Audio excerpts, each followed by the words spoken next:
श्रीमद् भागवत में कहा गया है, हराव भक्तस्य कुतो महत् गुणा। जो भगवान का भक्त नहीं है उसमें कोई भी प्रकार का महान गुण रह नहीं सकता उसके चरित्र में। और साथ ही साथ जो भगवान का भक्त है,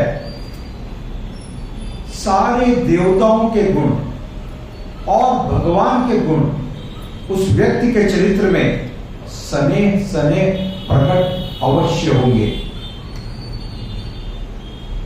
यानी भगवत भक्ति जिसने प्रारंभ कर दी है उसके जीवन में अभूतपूर्व परिवर्तन निश्चित रूप से होगा। सारे देवताओं के गुण, भगवान के गुण उस व्यक्ति के चरित्र में प्रकट होंगे उस समय की बात। और बिना भगवत भक्ति के कितने भी गुण हो, अचानक वो अवगुण में तुरंत बदल जाएंगे। जैसे उदाहरण दिया गया कंस का। कंस में इतने सारे गुण थे, वो अपनी बहन से इतना प्रेम करता था, देवकी से, और जब विवाह करके आ रहा था तो देवकी का रथ खुद चला रहा था।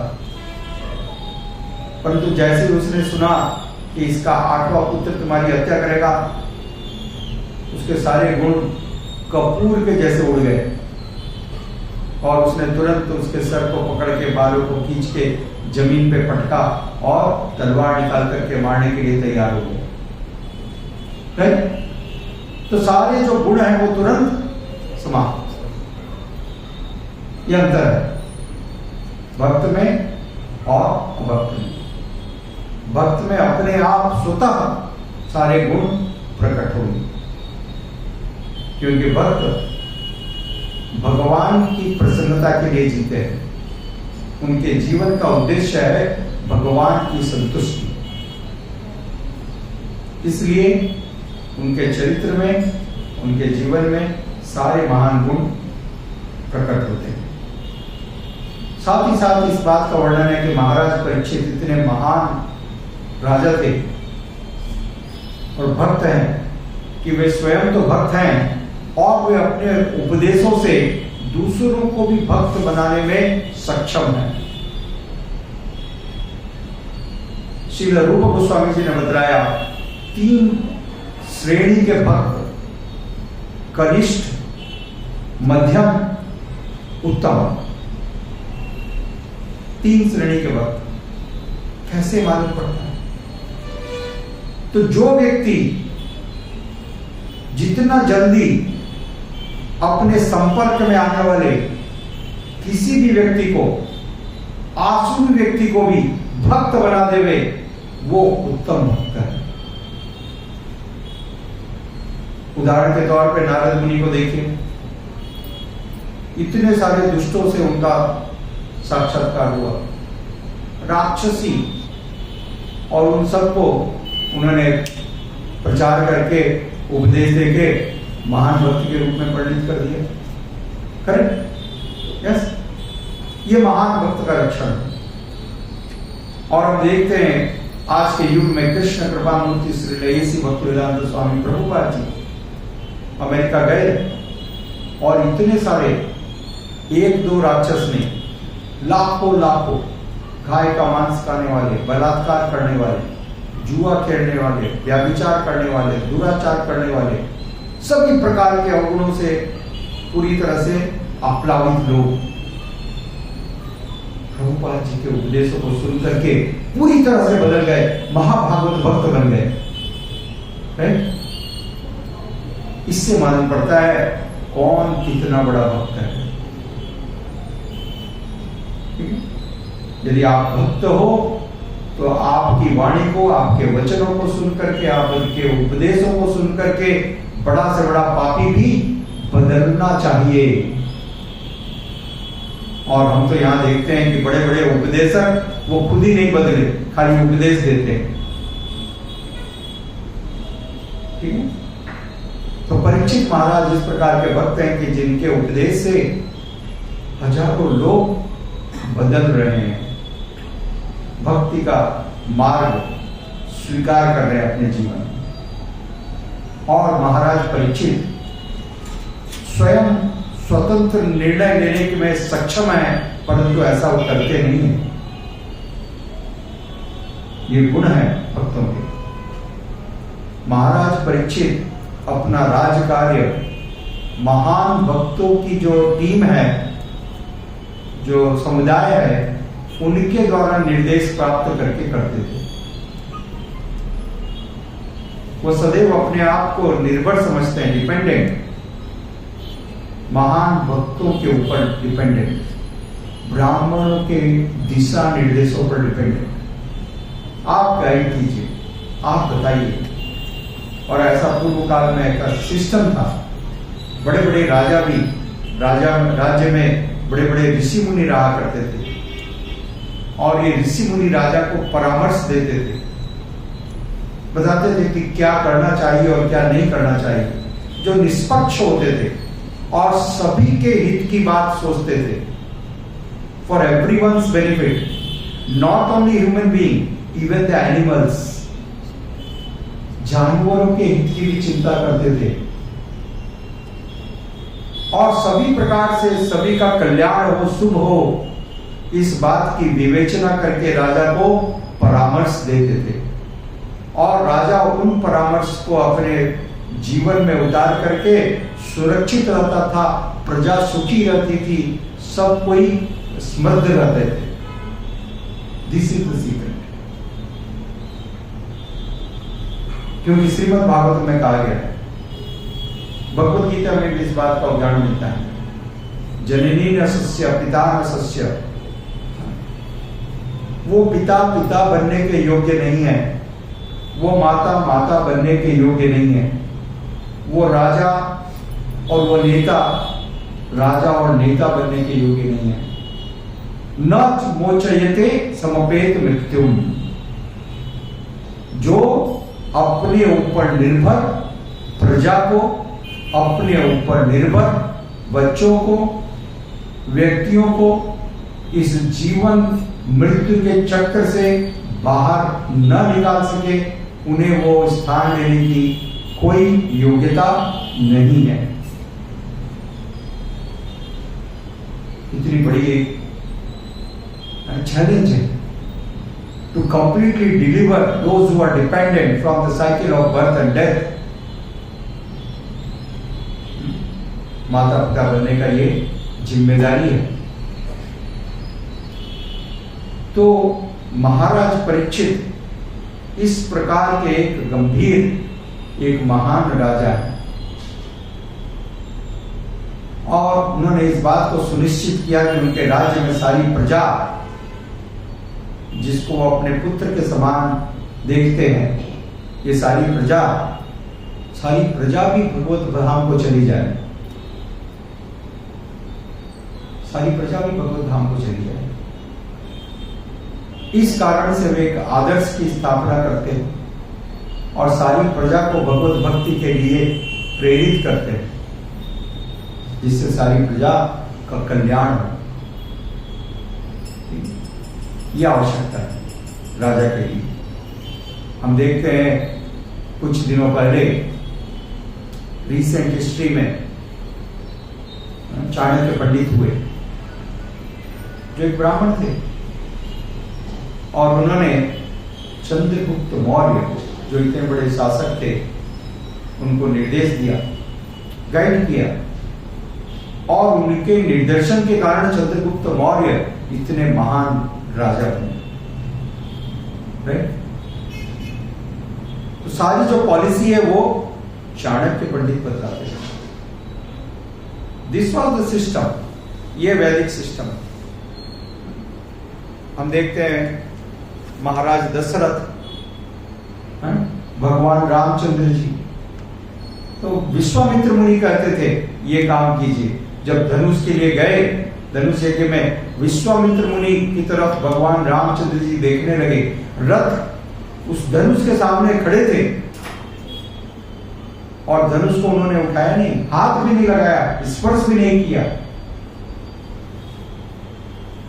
विश्वामित्र मुनि की तरफ देख रहे हैं, और जब विश्वामित्र मुनि ने उनको अपनी दृष्टि से इशारा किया, अनुमति दी, आज्ञा प्रदान की, आशीर्वाद दिया, तब भगवान रामचंद्र जी ने धनुष की तरफ हाथ बढ़ाया। वाल्मीकि जी लिखते हैं। तो यह है परंपरा। तब जाकर के राज्य जो है सुचारू रूप से चलता है और सभी का कल्याण होता है। भगवान ने स्वयं इस परंपरा को स्थापित करके बतलाया, बहुत आवश्यक है। और पहले जितने राजा होते थे वो राजा इस प्रकार से योग्य ब्राह्मणों के द्वारा, ऋषि मुनियों के द्वारा गाइडेंस, निर्देशन प्राप्त किया करते थे। और महाराज परीक्षित इतने महान राजा होने के बाद भी इस नियम का, इस धर्म का अनुशीलन करते हैं। सलाहकार समिति जो सभी के कल्याण के लिए, न सिर्फ मनुष्य, पशु भी। इसलिए हम देखते हैं वाल्मीकि रामायण में बहुत सुंदर वृत्तांत आप सबको याद होगा कि एक बार भगवान रामचंद्र जी दरबार में बैठे थे और एक कुत्ते ने आकर के अर्जी लगा दी। सुना है? कुत्ते ने आके कंप्लेन कर दिया, घंटा बजाया। भगवान रामचंद्र जी ने पूछा क्या हुआ भाई, क्या तकलीफ है आपको? कुत्ते ने बताया अपना दोष। So anyone can complain, not only human, even animals. जय श्री जगन्नाथ बलदेव सुभद्रा माता की जय। क्योंकि वो पशु भी भगवान की ही संतान है और राजा उन पशुओं को भी इसी प्रकार से स्नेह करते थे और उनके लाभ और उनके भले के लिए चिंतन करते थे, जिस प्रकार से अपनी प्रजा का करते थे, जो आजकल नहीं हो रहा है। हम देख रहे हैं लाखों लाखों पशुओं की हत्या की जा रही है, गायों की हत्या की जा रही है, निरीह पशुओं की हत्या की जा रही है। और इसके परिणाम क्या हो रहे हैं? इतने सारे जो भूकंप आ रहे हैं, आंधियां, तूफान। आजकल देखो आप, महीने में 6 बार तूफान आते हैं, बड़े बड़े तूफान।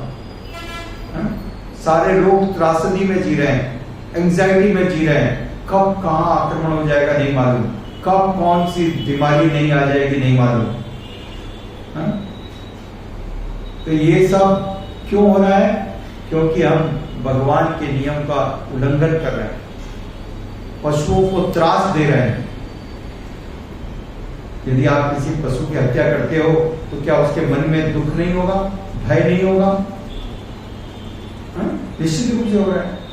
और जब वो इतना भयभीत होता है, इतना दुखी होता है, इतने करुण स्वर में रोता है, तो उसकी आत्मा से आपके लिए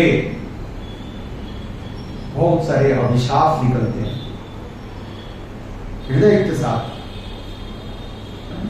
दुखी होकर के वो आपको, मारने वाले को अभिशाप देता है। और वो जो उसके दुखी मन के जो वचन है वो व्यर्थ नहीं जाएंगे। वो इस प्रकार से नाना प्रकार के जो व्याधियां हैं, जो कैलामिटीज हैं, जो आपदाएं हैं, उसके रूप में मनुष्यों के ऊपर आ रही हैं। तो यदि आप चाहते हो कि न आए तो ऐसे कार्य करना बंद कर दो। ठीक है? Don't make them suffer for your own enjoyment. लोग अपना जीव के थोड़े स्वाद के लिए सबको मार के खा रहे हैं। भगवान ने इतना सारा अन्न दिया है, क्या जरूरत? तो ऐसा कार्य परीक्षित महाराज के राज्य में नहीं होता था।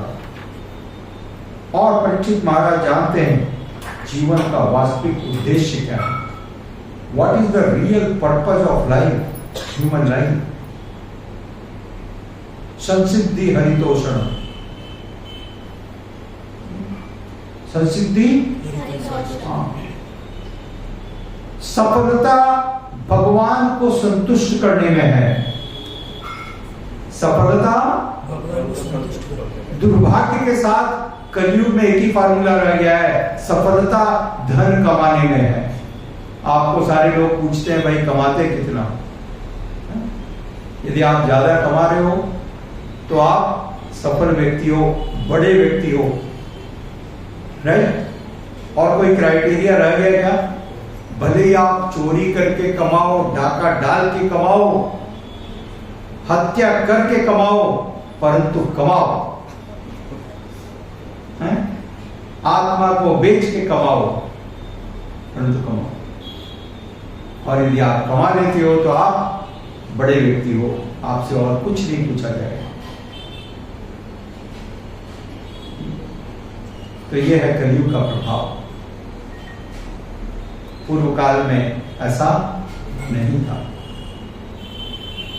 व्यक्ति का स्थान उसके चरित्र के साथ, उसके व्यक्तित्व के साथ किया जाता है। और व्यक्तित्व होता है आचरण। Personality is not only the looks. कलयुग का क्या लक्षण है? लोग पर्सनालिटी किसको करते हैं? आप कैसे दिखते हो। आपकी चमड़ी चमकदार है, लेटेस्ट फैशन है, ब्रांडेड कपड़े हैं, तो आप महान हैं। इसमें महान होने की क्या बात? चाणक्य पंडित के पास कोई कपड़े नहीं थे। जब सिकंदर आया तो सिकंदर ने देखा कि एक ब्राह्मण नंगे बदन सिर्फ कॉपिन है, सिर्फ एक कॉपिन है, पतला सा गमछा बांधा हुआ है और गले में एक जनेऊ है, कुछ भी नहीं है, कुछ भी नहीं है, सब मुड़ा हुआ है, गर्व से खड़ा हुआ है उसके सामने। अरे ऐसे व्यक्ति को गर्व कैसे हो सकता है जिसके पास कुछ नहीं है? कल्पना कर सकते हैं? परंतु यह सत्य है। वास्तविक रूप से चाणक्य पंडित के पास वो ज्ञान था, वो विज्ञान था, वो सत्य को जानते थे, भगवान की सत्ता को स्वीकार करते थे। ये योग्यता है। आज सारी योग्यता सिर्फ आपके कपड़ों में और आपके फैशन पे और आपकी ब्रांड पे आकर के टिक गई है।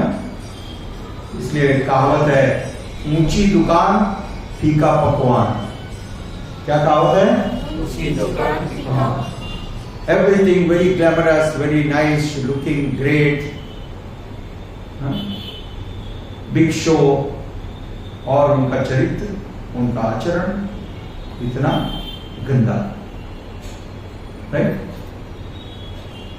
तो इसलिए सब दुर्भाग्य की बातें हो रही हैं।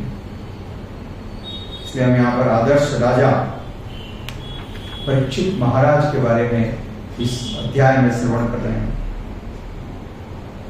क्योंकि श्रीमद् भागवत में बताया जीवन का परम लक्ष्य कैसे प्राप्त किया जा सकता है। तस्मादेकेन मनसा भगवान सात्वतां पति। तस्मात् एकेन मनसा भगवान सात्वतां पति। श्रोतव्य कीर्तितव्यश्च ध्येयः पूज्यश्च नित्यदा। वो भगवान जो सभी प्रकार के शुभ फलों को प्रदान करने वाले हैं, उनका निरंतर स्मरण करना, उनकी पूजा करना, उनकी चर्चा करना, उनके गुणगान को सुनना, इससे हम अपने जीवन को सफल और सार्थक कर सकते हैं। और महाराज परीक्षित ने यही करते बताया। हम सब जानते हैं, जब उनको श्रृंगी ने श्राप दे दिया तो महाराज परीक्षित ने क्या किया? श्रोतव्य कीर्तितव्यश्च श्रेय पूज्यश्च नित्यदा। यही कार्य किया।